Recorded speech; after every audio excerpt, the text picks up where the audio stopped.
Drahé posluchačstvo podcastu Smrtelníka, dnešní epizoda bude v angličtině. Takže pokud sami anglicky nemluvíte a přáli byste si vidět, o čem epizoda je, tak mi napište do komentářů nebo kamkoliv na platformy a já zkusím najít způsob, jak epizodu přeložit, aby vám byla dostupnější.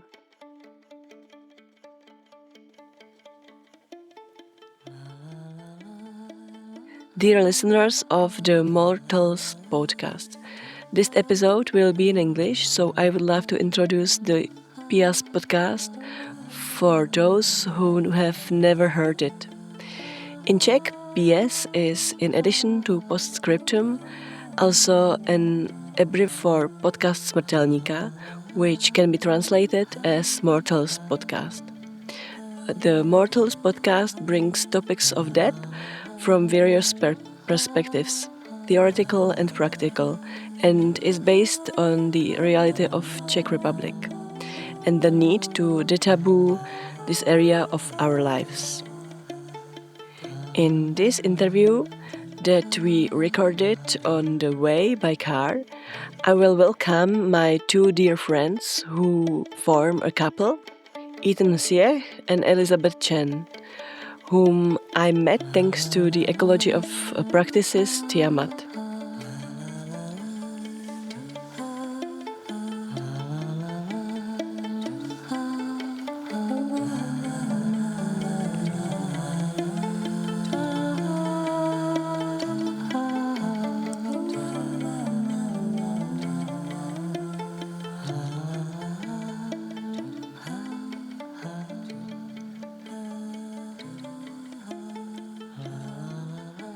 Welcome to another episode of podcast Smrtelníka. Today it will be in English because I'm really happy that I can sit in the car and drive my dear friends, Hsieh Wow. and Ellie Chan. Yeah. Guys, because I'm driving, can you please introduce yourself? Sure. Thank you. Baba? Hi, everyone. I'm Ellie. I'm from Singapore. Besides that, I, do a bit of dance. I'm interested in environmental science and also in how to deepen relationality between people. And I am also a co-facilitator and facilitator in training in TMA, which is the integrative approach and methodology of active transformation. That's also a facilitator in training. And yeah, Ethan will tell you more about that. Yeah.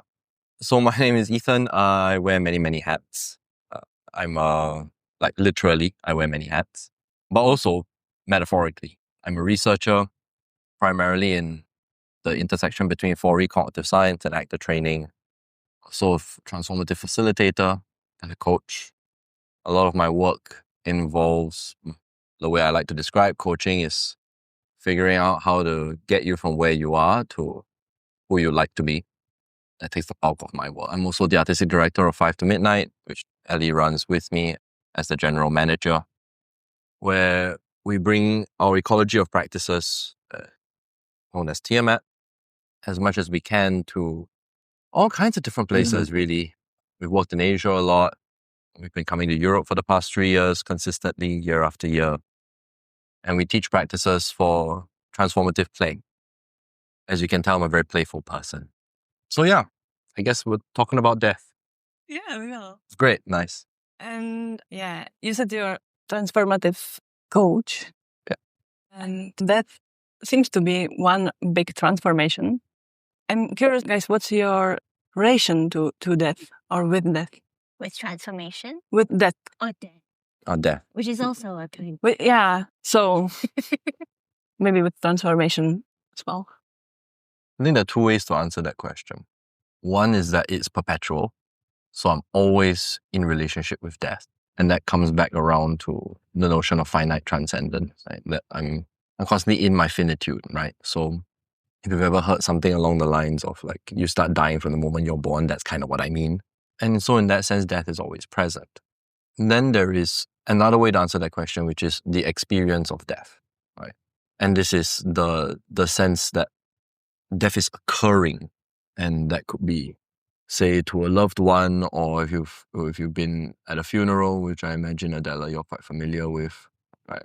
Then you're not experiencing your own death necessarily, but the death of another. So there are two ways to approach that, and I think those create a different quality of relationship. The relationship that I have to my own dying as it's occurring has taken a journey from like being something I was quite unsure of, I think, when I was very young, like 5 or something. And I was constantly always being confronted with death because I grew up in a fairly physically abusive household. So I always felt like I was dying very viscerally. And then over time, it became somewhat more concrete and less unknown. And the thing is that in doing that, or in shifting that, the more concrete it became, the less scary it was. I think probably the unknown part of it was the most like unsettling. And I remember staying up at night and wishing that I wouldn't die, that my loved ones wouldn't die, that, you know, and it was almost like a spontaneous Buddhist contemplation on death. And the more concrete that it became, the more that I took an intentional look at like, okay, what is it to actually die? That shifted for me. And then now it's become something much more of acceptance and of peace. Although something odd is happening now, which is I find my life becoming more and more meaningful. And as my life becomes more and more meaningful, I don't necessarily get afraid of death. I don't feel it as fear, but I feel it as actually more motivating. Like, I had a near-death experience on the way to Prague from London, right? And I was like, planes have a tendency to do this to me anyway. Like, even now we're on the way to the airport and I can already feel something like that, where it's this sensation that if my life ends here, my conscious experience ends here, that's fine, but it will also be a bit of a shame because I feel a lot of motivation to do things, even though I'm not afraid of death necessarily. I'm more wanting to live. So in that sense, it's very motivational. When it comes to death of other people, where death is a bit further from me, that's hard because it depends on who it is. Yeah, depends on who it is. And it has a lot more to do with a reflective kind of mode. Like, I think about the quality of the life that I've spent with this person. And the funny thing is that the question is something like, have I lived with this person? You know, and then that's what I sort of consider more broadly. Yeah. Lived in which sense? Was I present with them? Did I show up fully in their presence? And in a sense, not hide myself or not be in service was I present with them? Because my sense of it is that if I'm present with them, I've noticed that there's a lot less to regret. There's a lot less to grieve in a certain way. Yeah.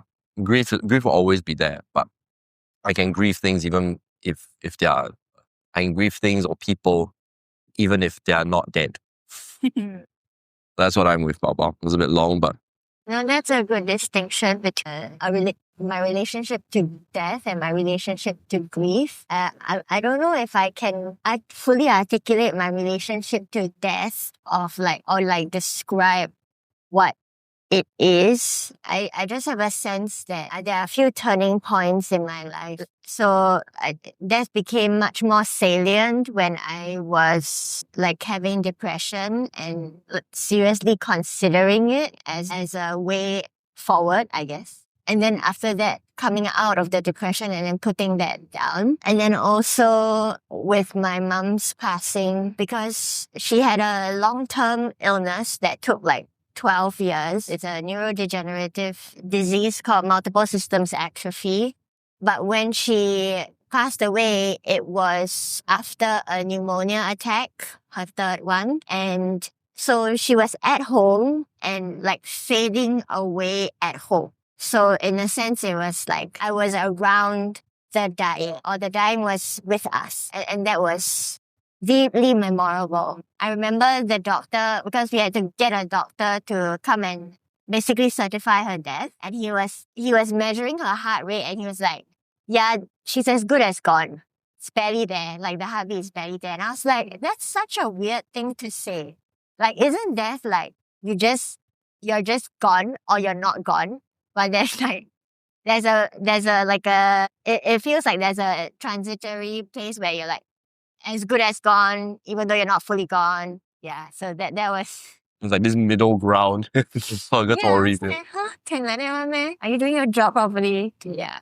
Yeah. So those two, I think, literal deaths have impacted me in ways that, I mean, I see it kind of transforming my relationship to grief. And yeah, so now I'm thinking like, what is it? What is the difference between like death and grief? Because I'm also thinking of like metaphorical death, right? Like now, this morning, or like yesterday, this morning, this period of time, I feel a sense of familiar like sadness and dread and like anxiety of just moving from a place that I've become quite familiar with into another place. And with the past 4 months of traveling, like that feeling has become much more familiar to me. And I see it as a kind of like metaphorical death, like death of one kind of experience or one category or whatever of experience. And then now it's going to cut and then move to another thing, become another thing. Yeah, so that's what I'm sitting with. You're asking for my relationship to that. It was really, really, like, I was scared when I was child because my dad committed suicide when I was young, and then I was like, it was really, I had nightmares, and the relationship was really like, I was scared, and but as well there was something really close between me and death, as I understand it.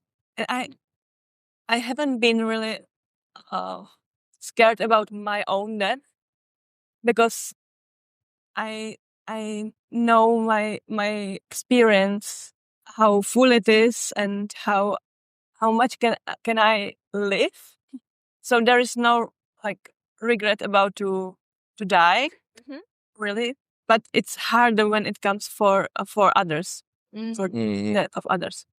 So yeah, there was really this like fearful relationship in a way of like taking something someone who's close to me. But there was, at the same moment, there was something really close because, how to say, it was the space where my father was at the moment, like somewhere close, like in that space. So I wanted to be close in a way. So by the time I came to like, I want to be like friend with this, with death or this death space. Like I was searching for ways how to be in peace with it. So yeah, I think nature helped me a lot. There's something really nature in dying and burning. Yeah, and then I realized when I was in death walker training, ceremonialist training, I realized that there are people which are able to talk about death with me, and I felt really in a place where I belong. There's always something scared about death because it's graspable for me. It's ambiguous, but as well, it's so close. It's so, yeah, I don't want to like repeat in any cliche, but it's true. Like it's close in every moment because we never know what would happen. So it's maybe distinction, but it's as well like something what brings us together. There's a way you're describing it with your father's passing and Papa with your mom's passing as well. there seems to be a kind of quality of intimacy with death. Yeah. And I think, is that the closeness that you're referring to? I have the feeling it's what you named. Yeah, and it's interesting. I never thought about it in relation to nature, but now that you've named it, it's almost obvious to me that there is something about the let's say the natural world, right? If you look at a tree, the tree is constantly dying, right? But it keeps coming back. If you live in a place with seasonal weather, this should be very, very clear to you as well, right? But it is also what we normally attribute to life. And I think that's the thing about life and death. They are two sides of the same coin. And this is not a new idea, obviously. It's a very ancient idea. But I think something that has been interesting to me, at least as a kind of more philosophical contemplation on death, is how thick we try to make the coin. Okay, so what I mean by that is how much we separate for ourselves, whether conceptually or in lived experience, try and separate life from death as if they are very distinctly different things. And, okay, so a distinction is that two things are not logically identical. I think is a fair definition. But we also don't want to fall into the problem of dichotomies where there are literally different realities. And life and death, they cannot be dichotomous. Right? So in that sense, there's an inoculation, or there's like we can't make that mistake, I think. Well, unless you're very self-deceived, you can make that mistake, and people have tried doing that with the pursuit of immortality. But I think there is something about going through life with the intention to thin the coin down rather than try and thicken it, right? And to see them more and more as actually quite same or quite similar in kind. And that I think, at least in my experience, the distinction between life and death has actually started to blur quite a lot. Right? Like Papa, you were saying metaphorically, there's this sense of moving from one place to another. I'm very much with that today, whereas like the person that I am in Czechia will die over the course of something like 2 hours on a Ryanair flight to London, right? And the person that I am in London will, in a way, start to come back to life because I lived in London for many years, right? That there's almost a resurrection, kind of, or a coming back to life. So I think there's a beautiful kind of metaphor there, but there is a deeper intimacy that I experience with myself, with a place, with the world at large, and with other people, particularly with people who have that same understanding, in the sense that not as an idea, but to reckon with the weight and the significance of that idea. I find talking to people who have an intimate relationship with that often very, very vitalizing. Mm. Yeah. What's vitalizing about your conversations with them? It's something beyond the subject matter or beyond the topic.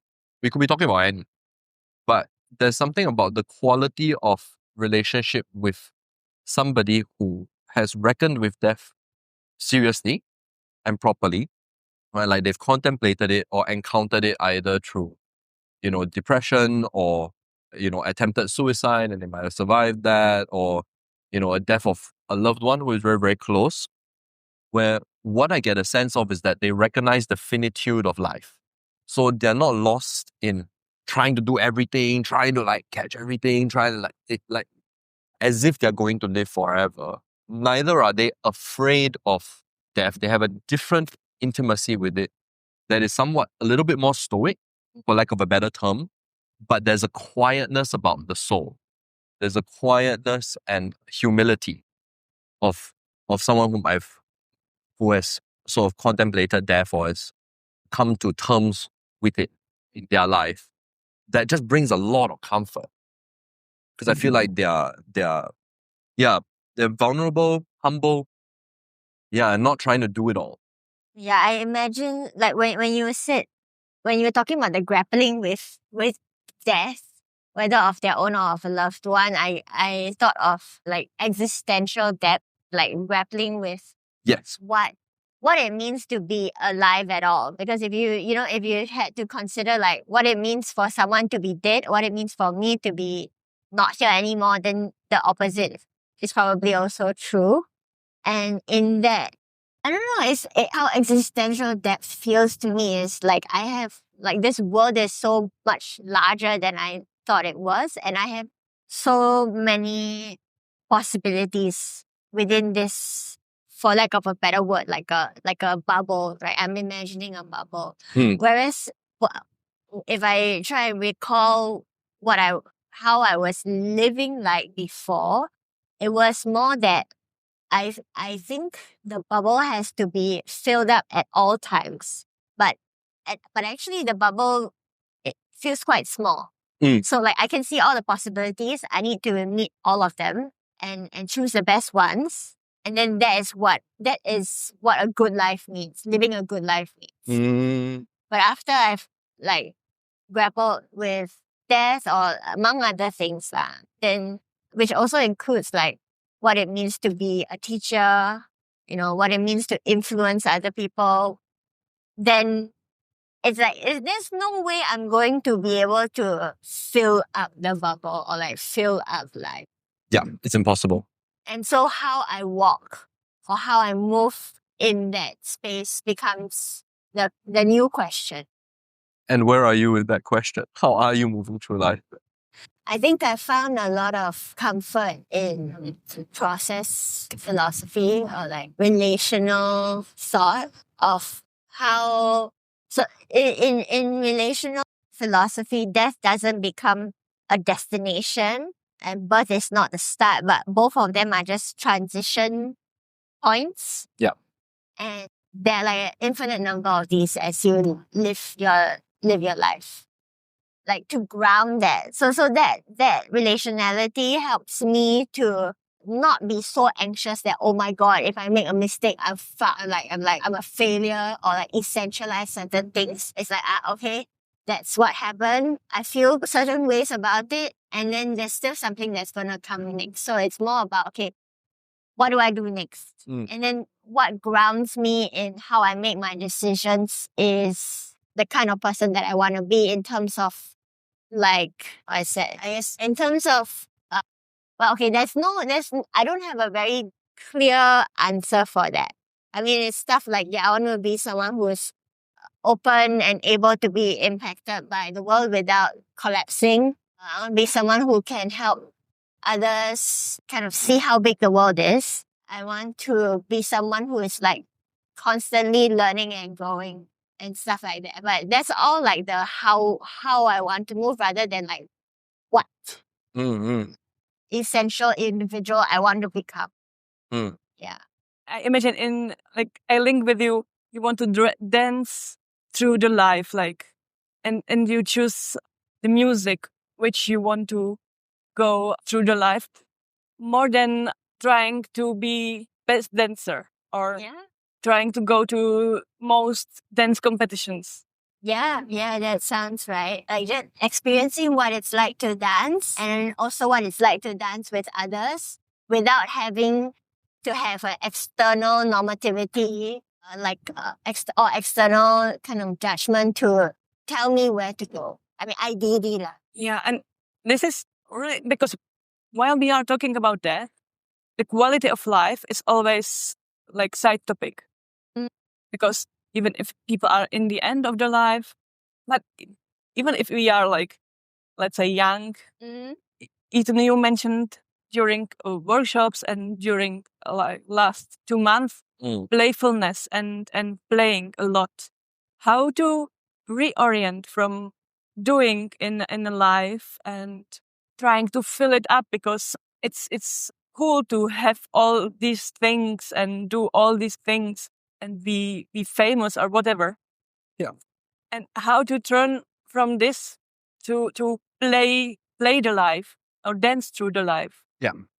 So, I mean, I think you're both sort of like converging on a very important kind of distinction or a formulation, let's call it, which is the tension between death and non-being.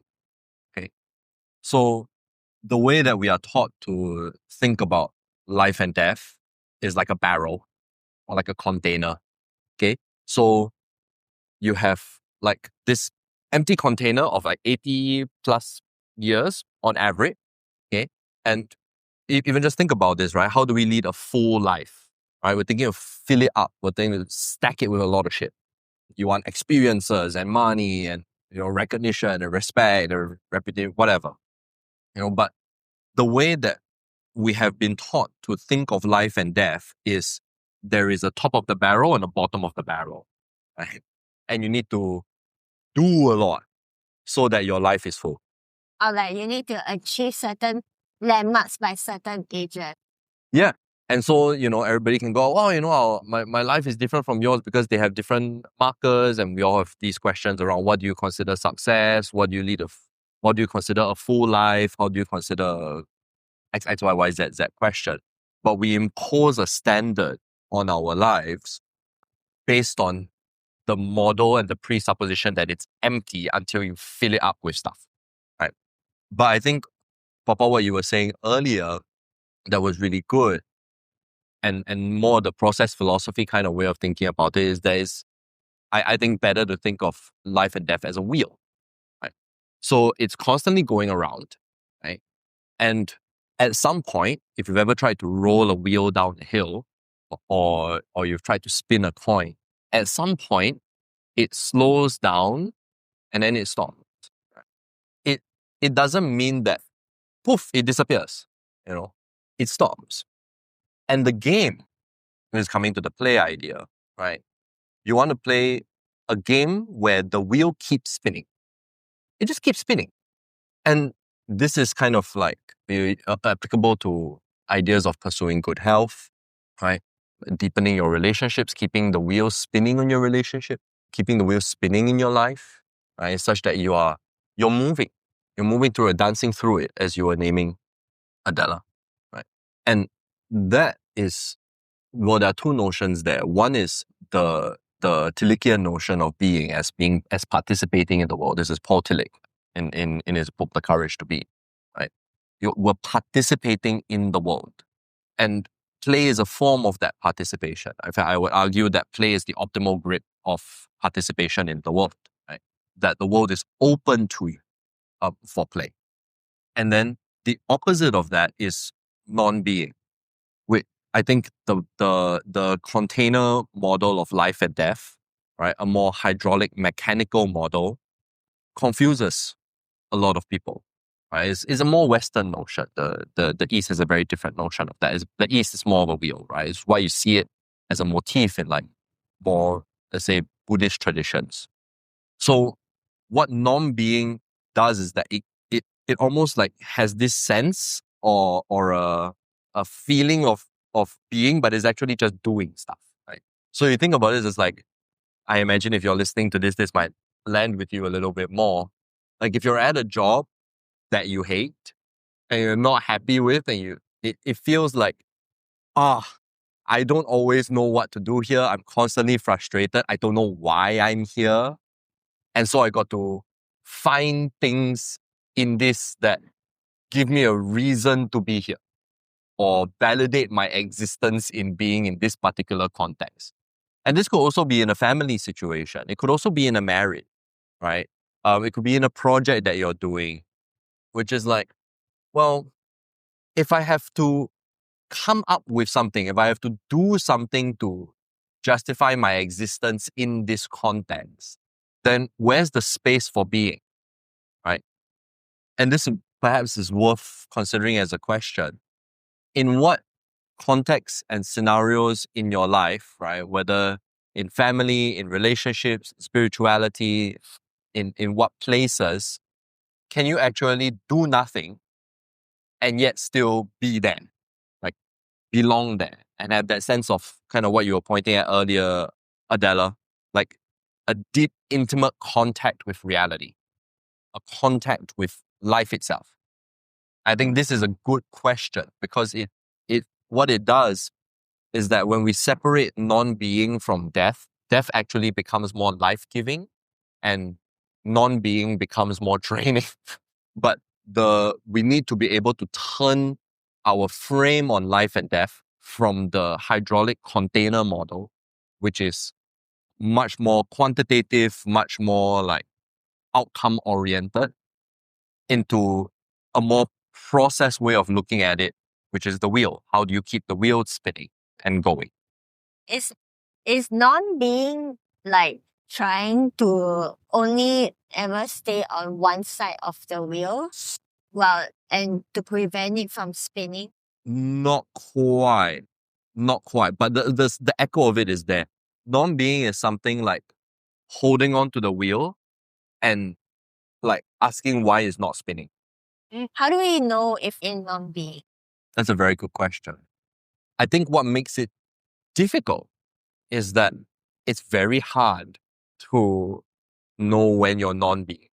Is it as Contrastly, no, I think. If you've ever had a moment of like absolute awe in a place where what is happening inside you is very, very foregrounded for you, is very present for you, and the situation in which you're in is also very prominent for you, and you're not, how do I say simply, you're not abstracted, you're not judging yourself, you're in a place more of non-judgment, right? That's what we will call presence. That's the proper sense of presence. Presence is your situational awareness that is non-propositional. In other words, you're not in the world of ideas, the world, and you're present. So you don't have opinions about how the sunset is, right?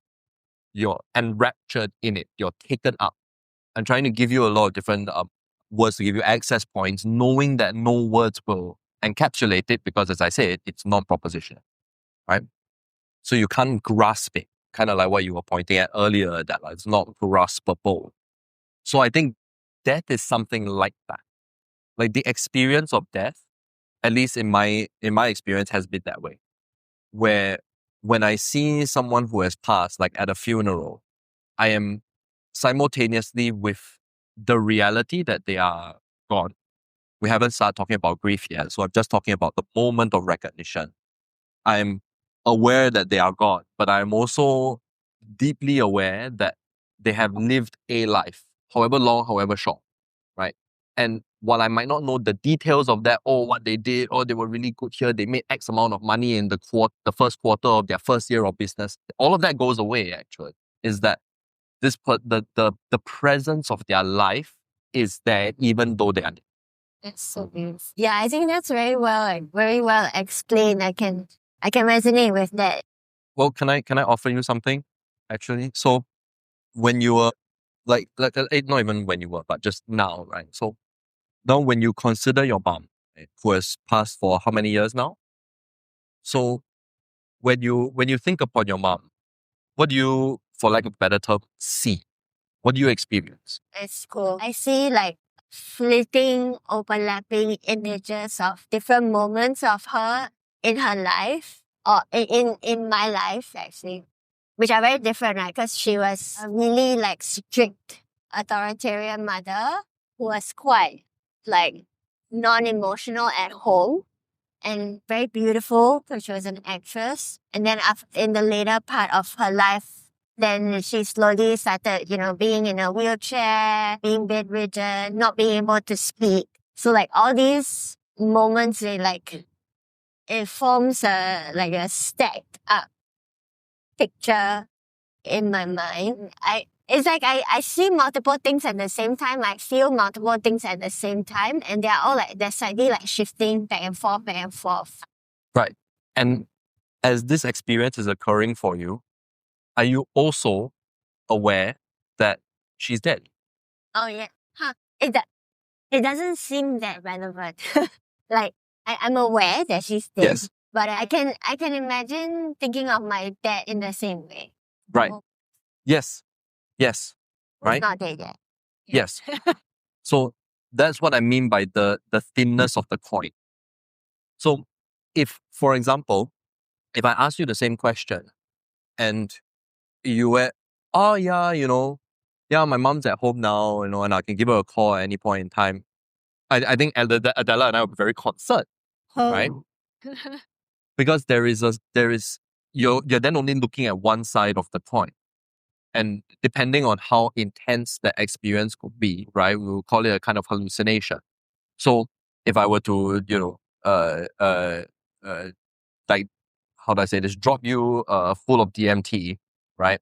And you see your mom like in a psychedelic experience, right? You might lose the awareness that she's passed. Does that make sense? Yeah. Right? And then we will call that you'll be properly tripping. Right? But you'll be in a hallucination. Yeah. Does that make sense? Right? So there is the thinness of this coin, right, is kind of what I'm pointing to with the non-duality of life and death. Right? That as you go through the experiences of the life that you've had with your mom, right, or that you are still simultaneously aware of the absence of her, right? But she has a sense presence in your experience. Right? I'm using the technical term of sense presence. This is sort of Geiger's work, right? Third man factor, that sort of thing. Where the way that our memory works when we're considering people who have passed is that we live a life with them again. And when they have passed, right, we are still living that life, but it has a color to it, which is also the recognition that they are gone. There is a finitude to the kinds of experiences that you have had with them, and they're now changed and shifted into a different form. One much more sense presence rather than embodied presence. Yeah. And if we get lost in the either, oh, this is interesting. So I'm starting to get on the edge of my thoughts, so I might need help from you guys. But it's something like, if we get lost only in the sense presence and we take that as more real, right, then we have fallen into non-being. Because being would mean that we have to actually include the reality that they are gone, and that might come with an experience of grief or regret or peace, actually, right? Or longing, loss, stuff like that, right? But then at the same time, when there is an embodied presence of the person, when they are still alive, right, and we want them to die, or we want them to go away, or we are too focused on all of the ways in which they are not, then we're a non-being again. You see? So like, you're with me, right? And I might go, well, I wish that you were louder and more humorous, for example, right? Or that you are feeling more light, or that you are being X, Y, Y, Z, Z in some way. All of that is not part of your embodied presence at the moment. So I can't be with that. I'm in non-being. Does that help to sort of like clarify? There are a lot of threads converging around like the thinness of the coin, death and non-being. We start to open up grief. Yeah, what does that call up for you? Sorry, Adela, we've taken over your podcast. It's now a 2% conversation. I should not fold you in. I'm focused on driving, so I'm happy that you are running. It's by yourself. I think that makes sense to me. Like I've never seen it in that way before. Of like all the ways in which I might want someone to show up differently means I'm not with how they are right now, right here. Yeah. So, but is it right to say that non-being is not? Non-being is, I don't know, something like a necessary part of being human, not like a bad thing that we should avoid. Can you say that a different way? Can I try? Yeah. Is it a necessary part of like feel when I'm really in a real contact with reality? Okay, that's more helpful. That's helpful. So we're on the road right now, right? And you see how in the middle of the road there's this dotted line, right? And then on the sides of the road you have these white solid lines, right? So what these lines do is that if I'm following the dotted white line, I know that I'm on the road, right? If I go past the two solid white lines on either side, right, I'll probably crash to a fence or fall into a forest, right, or drive into a ditch. So I think there is a way in which we can proportion non-being and being in relationship. So what non-being does is it shows us that we need to center to being, or that we can at least. Which is not to say that, if you have desires for someone to be a certain way, that you should avoid that and go like, oh, now I'm not present anymore. No. That's a very romantic notion. That's not what I'm saying, right? What I'm saying is that there is a nature and function to non-being, in the sense of we need sometimes to be in abstraction, right? So that we can have reflection, we can be rational, right? We can become aware of our desires that are pulling us in that direction. But there is also value in recognizing when one is not being with the complexity of what is here, and then recentering to that, right? If for no other reason than to have that motivate something or push a particular desire up to the foreground for you, so you can go, oh shit, I'm thinking about something else. Wait, let me come back. And I think that's more the dance that you were talking about earlier, Della. Like, how do we dance in that, in the space on the road, right? Sort of move back and forth. Yeah, that's what I would offer. Does that help answer your question, Baba? Yeah, that's helpful because I was imagining like someone taking, like being and non-being as dualistic, and in the hydraulic model, like trying to be all the time. Yeah, let's talk about that. I would love to ask you like questions which I ask every single guest. Yeah. And it's two questions. And first one is, when do you feel the most fragile in your life? I think, I mean, it's funny because there's a time where I felt really fragile and I could not hold that. So I felt like, oh my God, this is like, in a sense, like I'm going to die or I'm going to break down and I cannot hold myself. And there's a way in which now I've developed the capacities to be able to hold that. So I can feel quite fragile, but not have the, oh my God, I'm going to, I'm going to embarrass myself, or like, I don't know how I will ever stand up again. And in some ways, because I have the capacity to hold that, now I can experience deeper, or like, I can experience my fragility more fully. So, for example, when I was like in the worst moments of my depressive kind of states, like I physically cannot get up from the floor, and like my mind was spiraling, my body is like just sunk into the ground, and then at the same time I am like panicking that I will not be able to get up while not being able to get up. And like the mind spiral, I can pull anything that has happened in my life or is happening and find a problem about it to worry about. That was in the past. And now when I feel the most fragile is like when some feeling comes up for me that is either really unfamiliar because it's so strong, or unfamiliar because it's new, or it's a feeling that I've been scared of feeling. That's when I feel the most fragile. But now I feel more agentic, I guess, around it, in which I can name that I feel really fragile, or like even now, like I haven't had breakfast and my brain is kind of foggy, and my cramps are starting to come in because it's like the first day of my period. So I feel like, in that sense, fragile, but also being able to name it. In being able to name it, I don't feel fragile at all. So there's a kind of like almost like a contradiction there. Yeah, that's what I'm with. Yeah, this is a hard one for me. I tend to experience fragility in a sense of like, what's my experience of fragility? My experience of fragility feels like a profound uncertainty. Yeah. Which is odd because you guys know, like, I tend to find my home in uncertainty and ambiguity, but there's a different kind. It's like, okay. It's when things look too certain to occur a certain way. right? That what I'm talking about with this profound uncertainty is more like, is that all that could happen? Is it already written in stone? Is it already set? And when these moments tend to occur, I feel like all of my options are gone. That there is no room for play, right? That things are a certain way. And I get this with people too, right?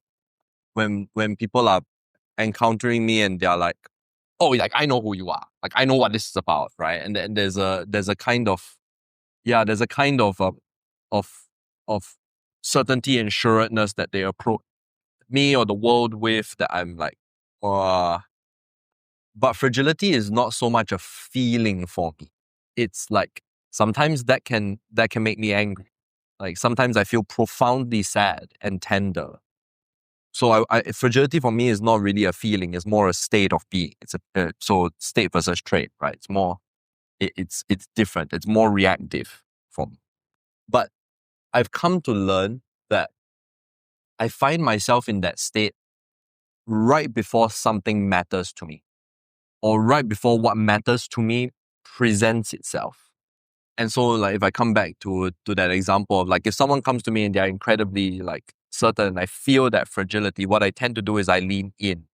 I lean into being with them. I lean into who they are or what the situation is. I look around, I try and get a sense of my bearings, and then the fragility goes away. Like I stop becoming reactive and become more responsive.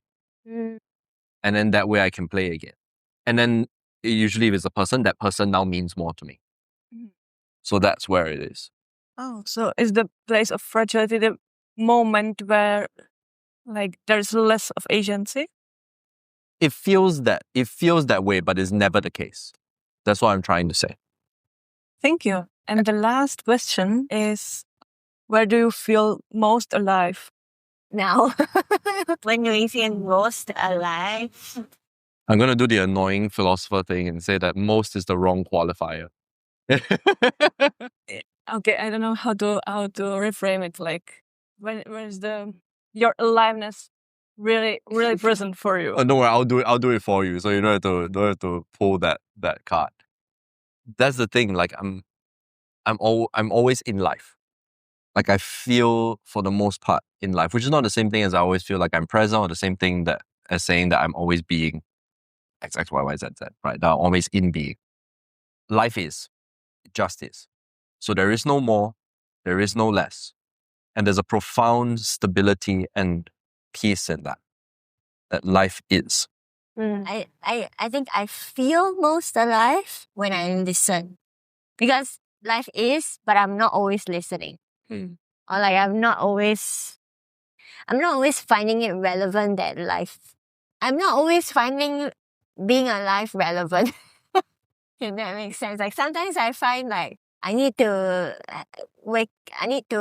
set the alarm clock so that I have enough time to finish doing my laundry before I leave the house for work. Like, yeah, in that thought process, it's not salient to me. I'm not aware that I'm alive. I'm just doing things. Yeah, you're living. Yeah. Even the living doesn't feel very good. It's still living. And that's why I love what you said there, because you're pointing at kind of a similar thing to what I'm pointing at, which is the transparency of living. Like if I'm thinking about, once I start thinking about like, oh, how alive do I feel now? I actually am not living. I'm lost somewhere and like trying to pursue what gives me more life or gives me more something. Life is not something you have. You know, it's just, it keeps going. And so I'm more interested in what is the quality of living now. What's it like to be you right now? Right now, I'm really alive with one in the P. Right now, I'm really alive with wanting to take a painkiller so the cramps don't distract me. Haha, from what I don't know. Well, guys, I think it's really nice to end with this question.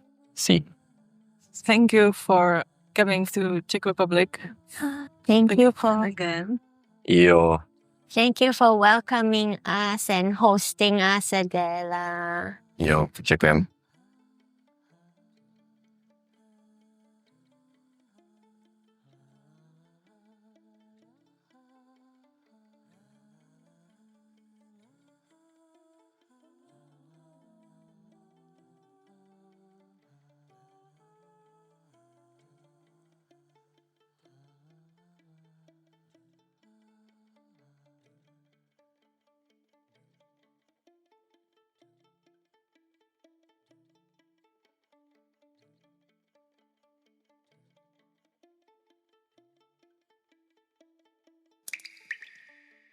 PS, so that important things do not remain unsaid.